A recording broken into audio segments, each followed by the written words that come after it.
This film is part of a worldwide breast cancer awareness campaign, including a mobile app for illiterate women. www.DearMamma.org. Cancer doesn't care if you're black or you're white. Cancer doesn't care if you're Christian or you're Jewish or you're Muslim. It's an illness that doesn't discriminate. And the fact that I had so much care and support definitely helped me. I discovered I had breast cancer when I was 4 months pregnant with my youngest daughter. It was a complete surprise. I wasn't ready. I thought I was going to die. I didn't think I was going to live.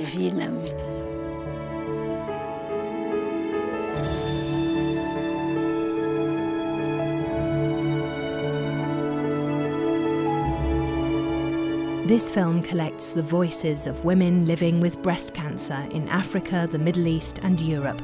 Starting point was a workshop at the Dead Sea with Jewish, Muslim and Christian women. From there we moved on and talked to doctors, nurses and husbands. Join us on our journey.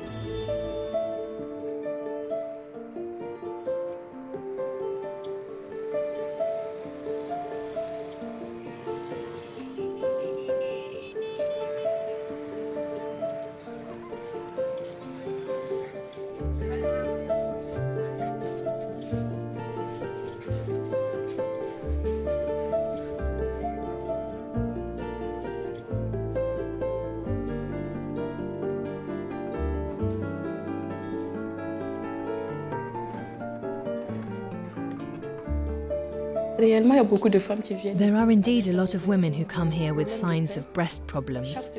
We see about 2 cases a week. The women are often just coming in for a checkup. They don't know there's anything wrong with them.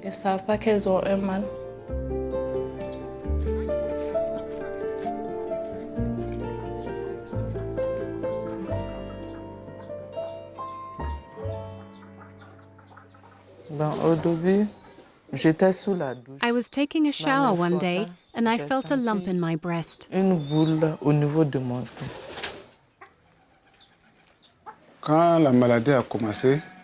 the disease started, she came to tell me that it seemed she had breast cancer. It was through my wife's illness that I learned that breast cancer existed. I myself had never heard of it.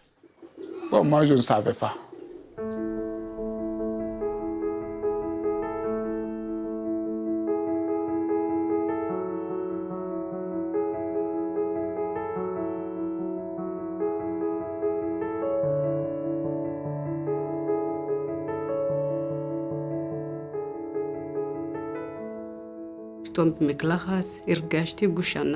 I was in the shower, I felt a huge lump here, up there, not lower, in the middle. I went to the doctor. He said it was a fat mass and there's nothing there. I had a gut feeling it was cancer.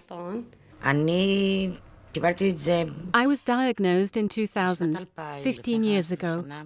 The disease really loves me. It comes from here, goes there, then there, there. And I say to all the doctors, I want you to kill it while it's small. To be brief, it was discovered in a self-examination, unintentional. I thought I was feeling something. It took me a couple of months to get it checked up, and my life was transformed overnight.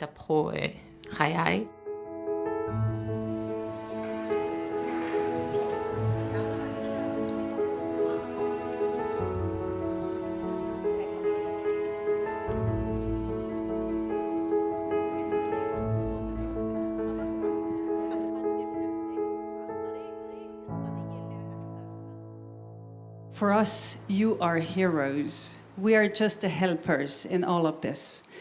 And by sharing your story today and tomorrow, hundreds of thousands, if not millions, of women worldwide, they will discover that they have breast cancer in a much earlier stage.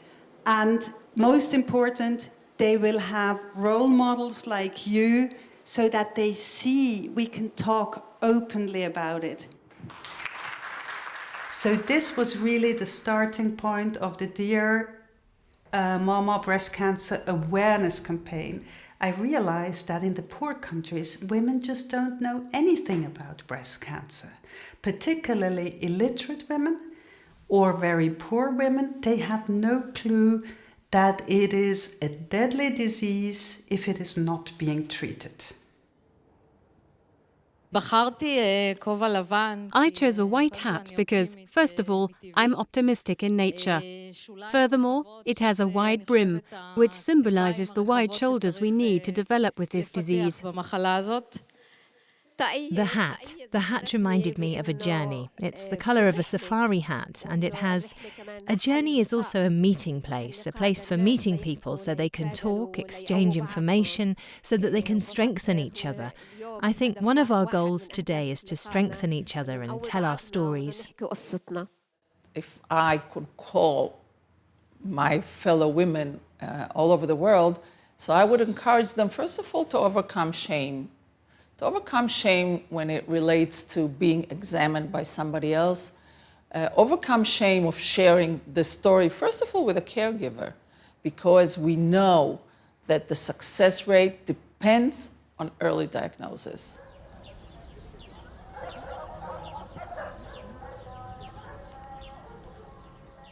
The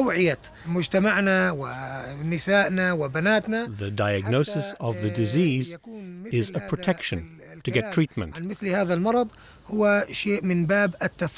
It is not a cause for shame.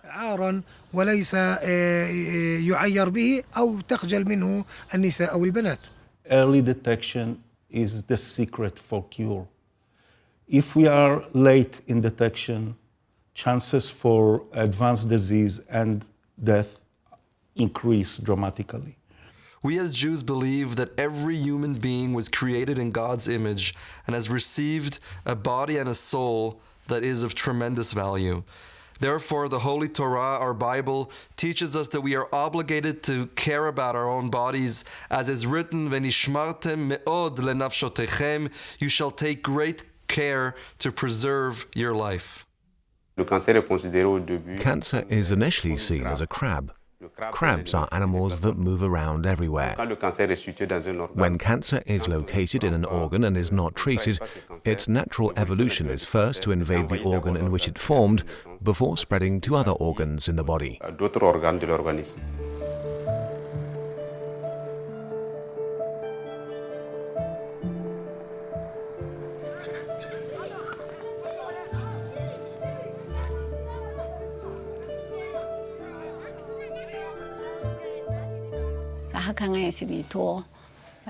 It was actually difficult at that point. When I was told to go for ultrasounds, it was more than 10 days before I could go for an ultrasound. I brought the results back to the doctor, and he told me to get the pus removed from the lump and to bring it to him. Here, too, it took more than a month before I was able to do it. I went to see him again and was told to go to Shipra, another hospital. There, the doctor said that we will have to remove the breast. And again, for lack of financial means, it took some time before I could get the operation. All in all, it took about 5 months to have the operation. I thought I was going to die. I did not think I was going to live.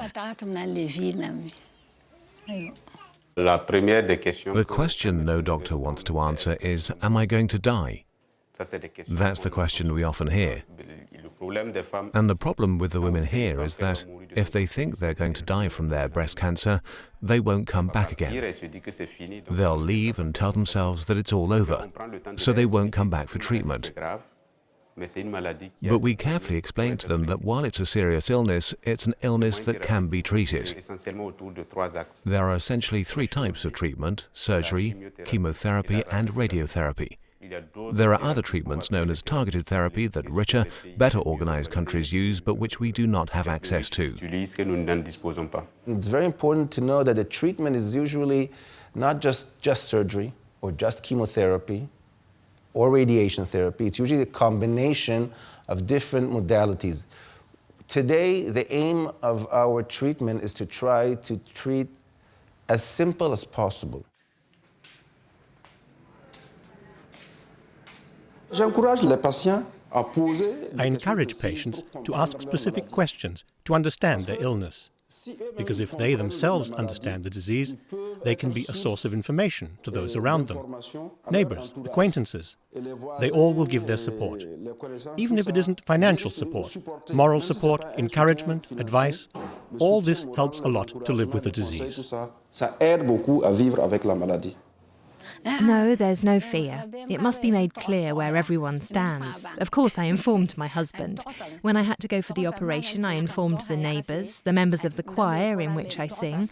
I informed everyone. I informed all my acquaintances, and they all encouraged me to have the operation. They said I'll be healthy and happy. After the operation, I had quite a few people who visited me, who took time to chat with me. All the people around me, my parents, my brothers and sisters, nobody rejected me. With the support of other people, we have found that this is something that is going to pass.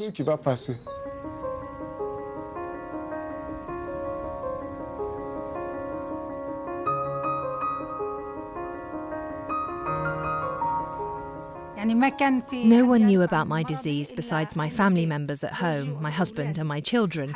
Even my married daughters didn't know. I didn't tell my uncle, I didn't tell my mother, I didn't tell my sisters. At first, I didn't tell them what it was. I told them I wasn't feeling well, but I didn't tell them exactly what it was. I wasn't ashamed of the disease or of being ill, I just didn't want them to worry. I didn't want them to be sad because of me. They don't tell cancer. And they don't say saratan. They would say that sickness. Or they would say like, it's something very far. It should be very far. It won't come to us. And it's a taboo. We don't talk about it. You know, the neighbour has the disease. As if there's only one disease in the world and that's it. They couldn't pronounce the word cancer. It was so... And when I got to the oncology department and saw so many, I said, where were they all hiding? I felt like they came out of their holes. I saw him and her and him, and everyone was there, people of all ages, and it's really sad. What we have learned from the women who were affected by breast cancer, that as soon as they shared that they are ill, that they shared that they have fears and worries, what will happen to my children after me, that they feel so much better. If I don't feel like talking about it, I can say no. But it really does give me a lot of freedom, and it makes me feel good to be able to share and possibly save lives by sharing.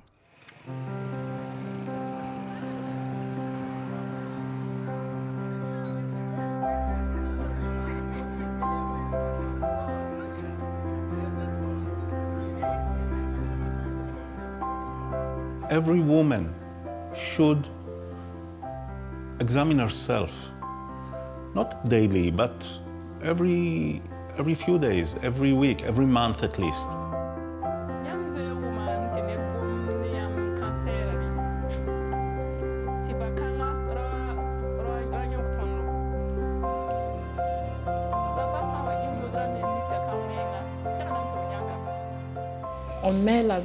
The hands are placed behind the head like this.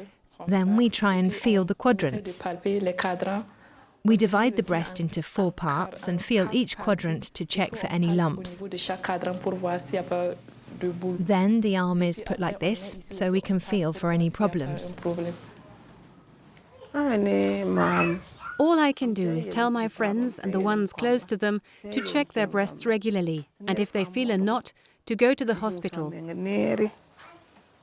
If it turns out to be cancer, an early detection can not only result in a better treatment, but also it can hinder the spreading of the disease. That's the solution, because if it spreads, it's difficult to treat.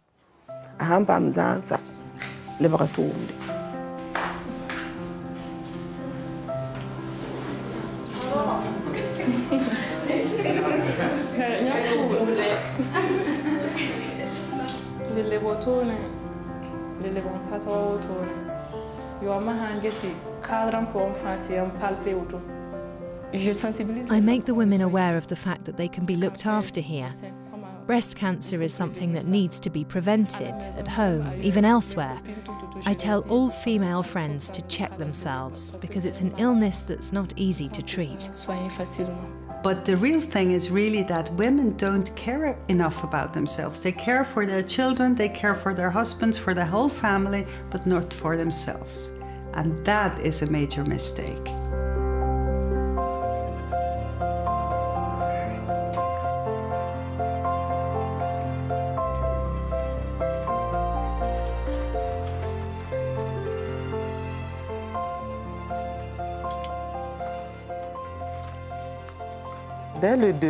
When they first told me they were going to have to remove the breast, it wasn't easy for me at all. I told myself that once the breast had been removed, it would be healthy. If I see someone in the same situation, I encourage them. I tell them, be strong. Look, I had mine removed and I'm doing well. Even at the hospital, when I meet women who are going in for breast removal surgery, they ask me, Madam, did you have yours removed? And I say, yes, see, it's been removed and here I am in good health. Be strong, it will be okay. That's how I support and encourage others.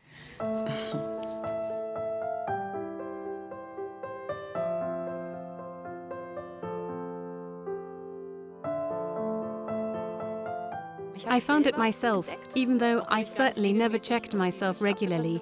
I suddenly noticed something there and went to the doctor. He first told me it definitely wasn't anything serious, but it actually was. That was a big shock.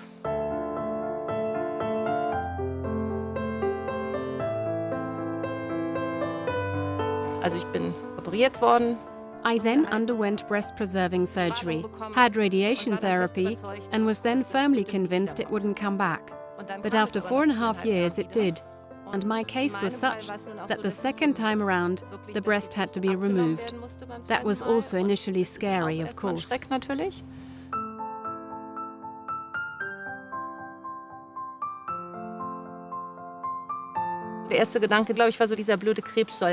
I think my first thought was, this stupid cancer needs to go, and if the breast has to be removed for that to happen, then so be it. I think the proper thoughts only came afterwards, when the immediate risk, so to speak, had passed. And then you look at yourself and think, yikes, that looks pretty weird. It took me quite a while to get used to my body again. There's a big scar. It doesn't feel very nice. It may stretch. You somehow have to regain possession of your body. And what definitely helped me was the fact that I had so much support and care. I think if I had received a negative response and people had indicated that I somehow wasn't quite right anymore, it would have been much more difficult. Today, the surgeries are much better and much, the woman, the self-esteem of women and their families and their husbands or companions, it's much more bearable. I don't think breast cancer is a taboo subject anymore, and I believe that plays a key role. If I ever felt I had to hide away out of sight, it would be much more stressful and unpleasant. The way things are, I feel like I am who I am, and if it bothers someone, that's their problem. I don't have to stress about trying to look different to the way I am. Sexual life after cancer. They didn't speak about it. That after mastectomy, how the partner deal with hair without breast. The body, the feeling, getting back to the woman inside, it takes time. You need the energy for it. You're not there yet. We'll get there. It'll happen. I believe it. When you marry this woman, you marry her soul. Her face, her power. But the cancer come, and she fight the cancer for herself and for you and for this house and for the children and for her life. I see a huge difference between those women who have support from their family, from their husbands, and those who don't. A huge difference. They have much better chances to be cured and to overcome all the periods of the illness successfully.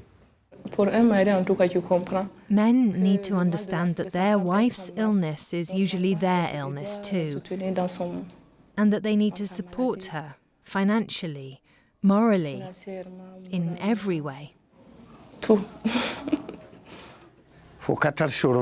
You don't have the right to leave your wife without a valid motive, and illness is not one of them.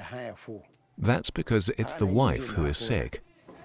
And if it were the husband who was sick, would the wife leave him? We've had 5 children together. 1 is dead. I have 3 grandchildren. So if I left my wife, I would have been abandoning myself. Yes, I would have been abandoning myself.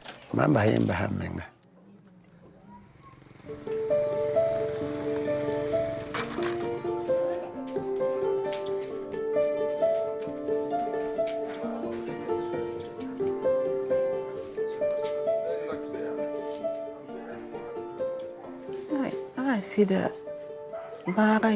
Actually, even my mother, so her grandmother, had the disease. Her older sister and her biological mother had it too. So she is the 4th victim. When we remembered all of that, I was scared. In 10% of cases, breast cancer is hereditary, and that's something we're born with. It's not something we acquire after being born. We're born with it because we inherit the problem from our parents. My mother has a problem with her breast. It's something that worries me a lot. It's been detected in me and my children too. If this time it's me, I hope it's not my children next. I don't know what we would do. When a woman has breast cancer and there's been a history of the disease in the family, in other words, another case of breast cancer, we not only focus on the woman who's ill, but also those who don't yet have breast cancer. We call them in and explain to them what breast cancer is and how it may be passed from mother to daughter or father to daughter. In other words, in families where there have been multiple cases of breast cancer, as soon as the girls are 25, they start removing part of the breast. We didn't have this advice, but all the children know it now.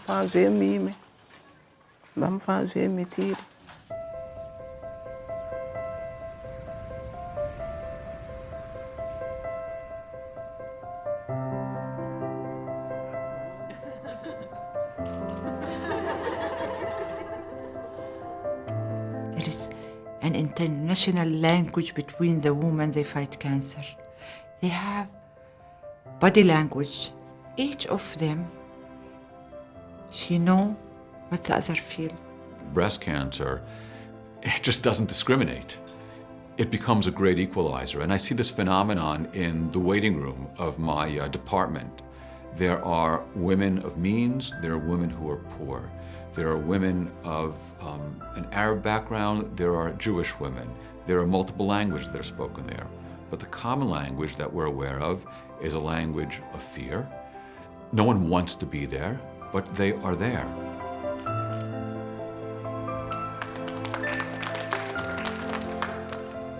Here they all let go, and you could see that the looks don't count, nor the clothes, with or without scarf, secular or religious, Ethiopian, Arab, Jewish. When women want to talk, they know how. They have things to say, they have a presence.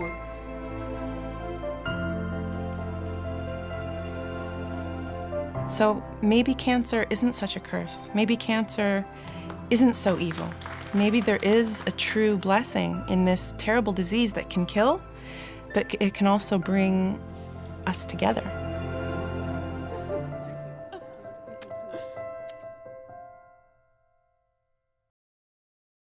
Three years later.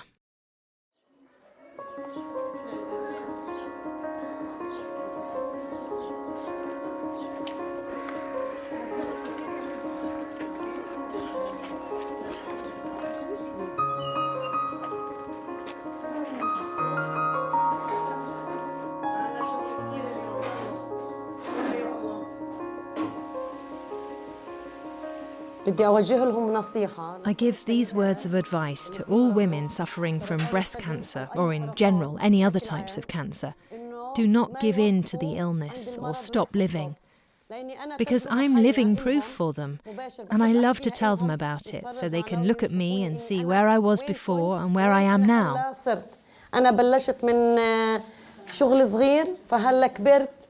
I began as a small business, which is now a big business, from what was considered a simple idea to get me out of my condition. God has sent me an illness, so my friend suggested to me, go out and do something. Work to forget what you're going through. I started from there, so I advise every woman who's diagnosed with cancer to not close the door and sit still at home, but to go out, play sports, start a project, swim, talk to people. I advise all women to turn to people who have been through the same experience.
Remember, there is one important message. Breast cancer is curable, but shame can kill. In memory of our friends who succumbed to their cancer during the filming of this movie, this is for you, for your families, and for the millions of women you may have saved. We're deeply thankful to the brave women who shared their stories, their struggles, and their hopes.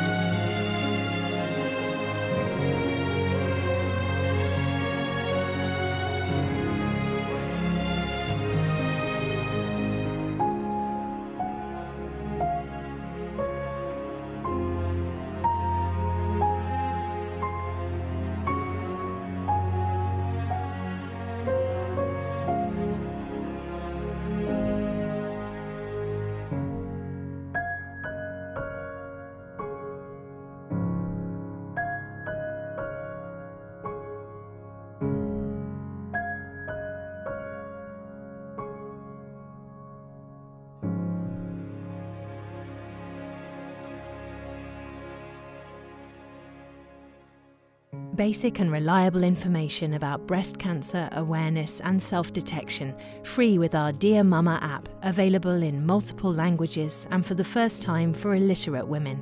Download it now from the Google Play Store and share it with all your friends.